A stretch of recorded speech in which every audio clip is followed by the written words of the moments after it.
and welcome to Subjective Thoughts. And our comic for today is Frankenstein, New World, The Sea of Forever, Issue 2 by Dark Horse. Now there is fighting, killing, blood, evil creatures, weird creatures, and weird magical stuff in this one. So if you are in any way squeamish, you have been warned. Also, spoilers. Alright, here's the team.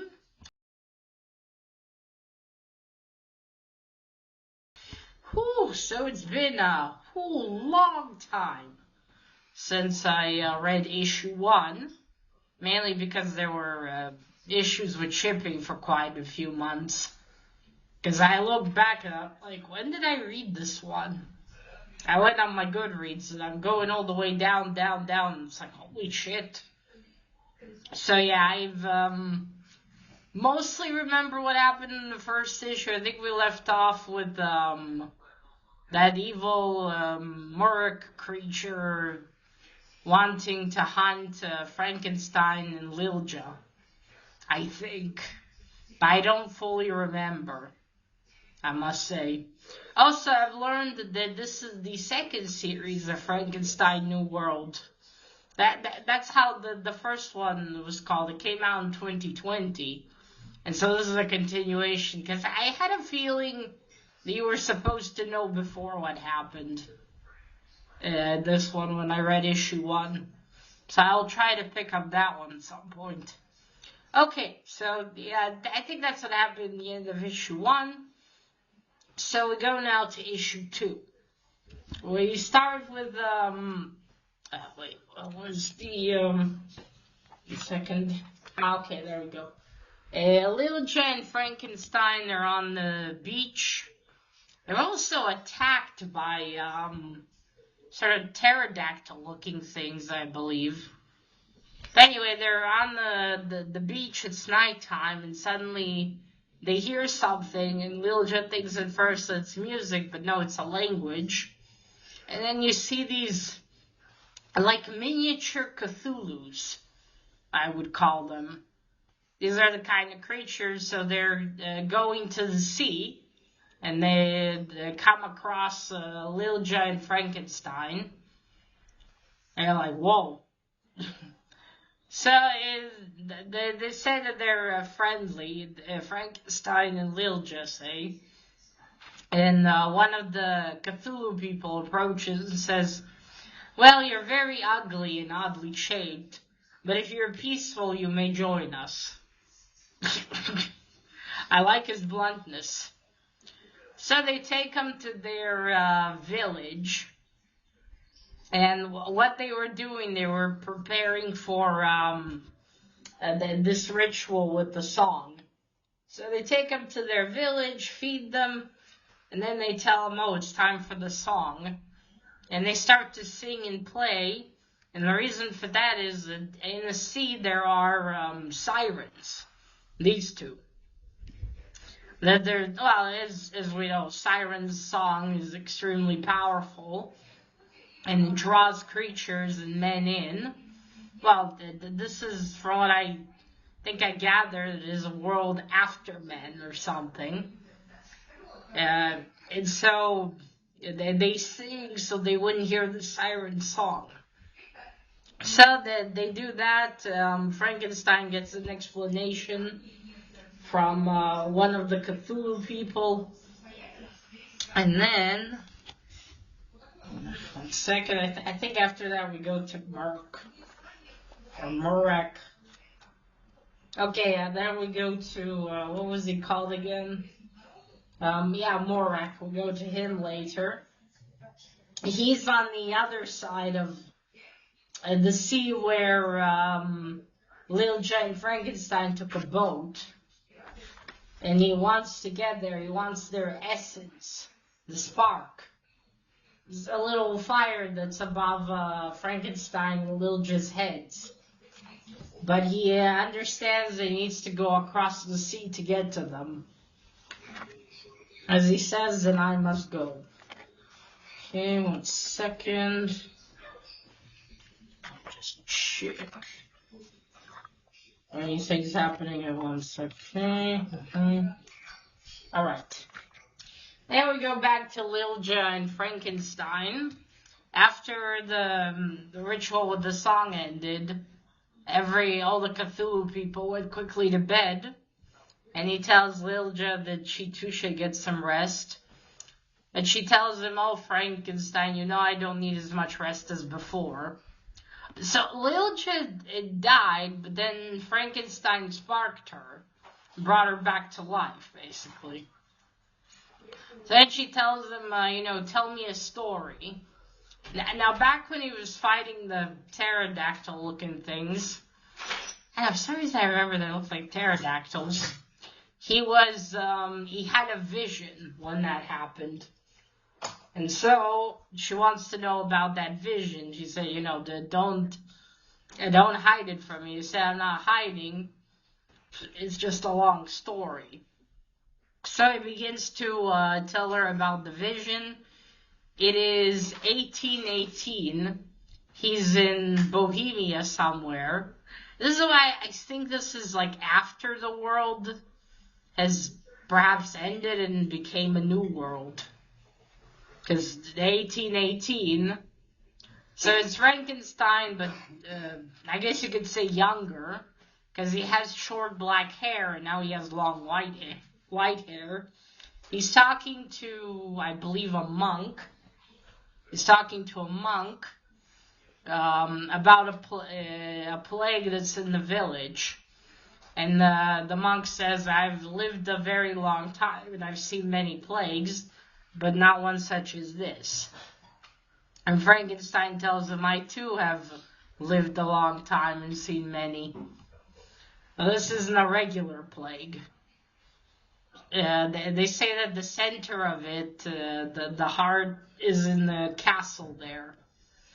And he tells Frankenstein, go, my friend, if you dare, and take out the root of this evil. So Frankenstein goes into the castle, to the, looks like the basement, the dungeon, looks, and out of it start crawling vampires. They start attacking Frankenstein, but he starts fighting them off. And the vampires think, oh, our meal came to us. You must be a fool. Frankenstein said, I may be a fool, but I'm not so easily killed. And then he rips the ones that got on his back. And then he says, now you're probably thinking that some of you should escape now. But there's nowhere for you to run, and you can't escape. That's it. So, he kills all of them. He takes he takes a stick from somewhere, or breaks something, and then stabs them. It stabs one of them, and he kills all the vampires. And that was the story. And then we go back to the present. Yeah, he killed all the vampires. Then we go back to the present, where Lilja is asleep, and Frankenstein is saying, sleep, my girl, for as long as rest, for as long as you can. And then we're in Lilja's dreams. She's dreaming about someone that looks a lot like Frankenstein. Behind him are standing many robed people, and saying that soon she has a calling. And if Frankenstein had callings, he was first like a watcher, a protector, and then a shepherd. First he was a shepherd, then he was an oracle, and now he is in his next and perhaps final role of father. Father to Lilja, I gather. And we see also behind him there's this big crystal that inside of it appears to be a figure wearing a crown. And Lilja has, as it continues, it says Lilja as well has a destiny, this man is saying. And then there's another crystal and a woman in it, which might be Lilja as an adult. Because the man says that she may be a child now, but she won't be one forever. I'm sorry. So, but then Lilja wakes up. What happens? She wakes up and... I'm sorry. And there we go, strange fighting. Yeah, sleep well, my girl, as long as you can. Oh, sorry, I was a bit ahead of myself. There's also a part with Merc, or Murrick. He went to the first place that Lilja and Frankenstein appeared, meaning those sort of toad people that he met, that they met. He kills one of them, drinks his blood, because there's Frankenstein and Lilja smell is on him. And he realizes he has to go across the sea. And although he turned many of the creatures where he fell asleep in, or where he rested in the first issue, he turned a lot of them into, I suppose, vampires. And others have turned others after that. So his evil is spreading. So he thinks some of his followers can fly. He can, but if he goes now, then the sun might rise, and on the water he'll have nowhere to fly, nowhere to go to. And he'll die, because he's a vampire thing. Okay, there we go. I also, in Lilja's dream or vision, I think dream, the man also tells her that there's an evil in the new world that has seeped through. He's talking about him. And she needs to come and find me. Looks like the woman in the crystal's yelling. I don't know, by her look, I think it might be Lilja as an adult. But anyway, yells, wake up. Okay, then we go to Frankenstein. He's at the sea there, down with the Cthulhu people. And he's intending to go and get rid of the sirens, because he thinks you people are peaceful, you shouldn't be terrorized like this. I'm sorry. And the Cthulhu man tells him that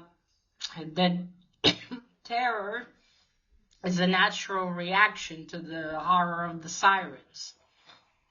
They have killed quite a few of their people, of the Cthulhu people, and you know that they will rip you apart. And Frankenstein said, "Don't worry, I'm not so easily killed, and also I don't think they'll like the taste of me, because he's made out of corpses."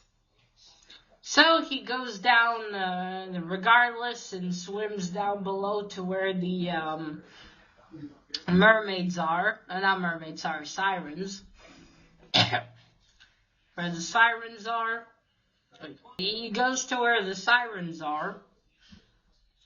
He swims and he sees a lot of fish, and then they appear. And he tells them, "I'm here to tell you, why are you terrorizing the poor Cthulhu people?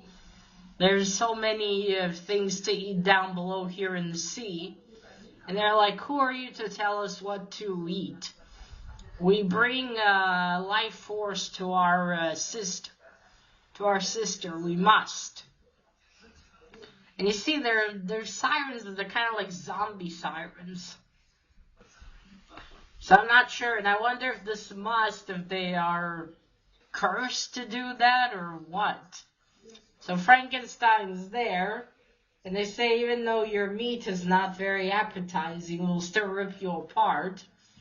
And then there's some narration, and it says that something is down below there, something ancient. And then it looks like a bolt of energy or something appears, and it knocks Frankenstein unconscious. I don't know if the sirens did it or this creature that might be their sister, and that did it. But anyway, he's now knocked out, and the sirens talk to each other, and one says, "This was painful, but it was worth it. He's drained for a while. Now we will take him to our sister." And so they drag him down below, and further down below. And that is it. That's where the issue ends. One moment. Let me check. Did I miss anything? There's this creature in a cave, which I suspect might be the sister. There we go. It's called The Bog Rouge Must Be Fed. I'm assuming that's the sister. Maybe. Alright, so first cover. I do really like this cover. It looks cool. She's fighting the two zombie sirens. They're really fucking ugly. I mean, I know not in all stories there are like mermaids and beautiful women. And some they really are hideous and disgusting creatures. And their songs are so tempting. Alright, art. Alright, you see it's the sounds that they hear, and here are the Cthulhu people.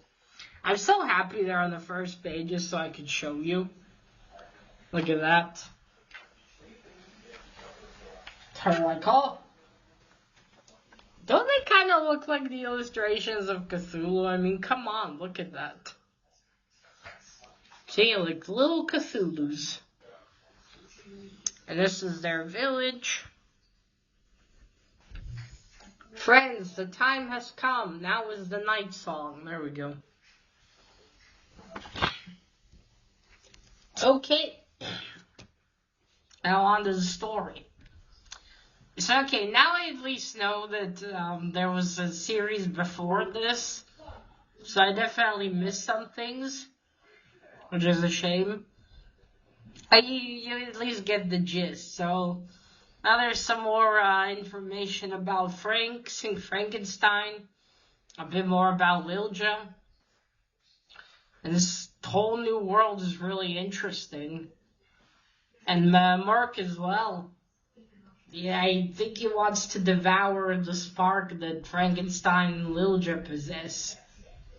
And I wonder if he's already going to get to them very soon or not.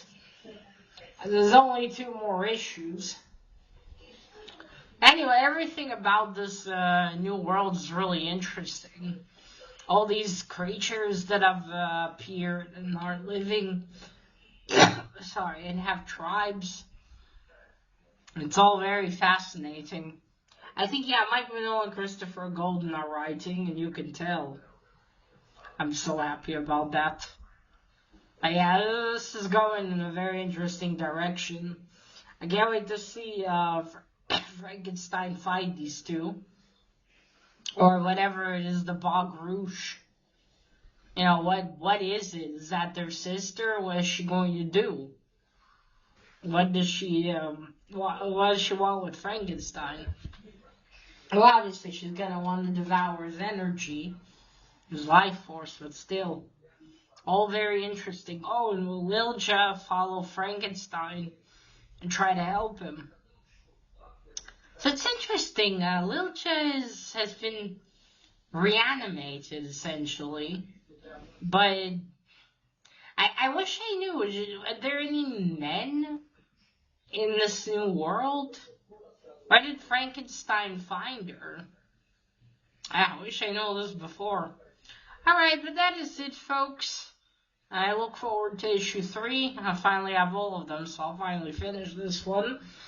We'll see what happens to old Frankenstein. And so, let me know what you thought of Frankenstein New World, The Sea of Forever, issue 2. And that is it. Remember, collect what you're passionate about and share it on YouTube. Bye!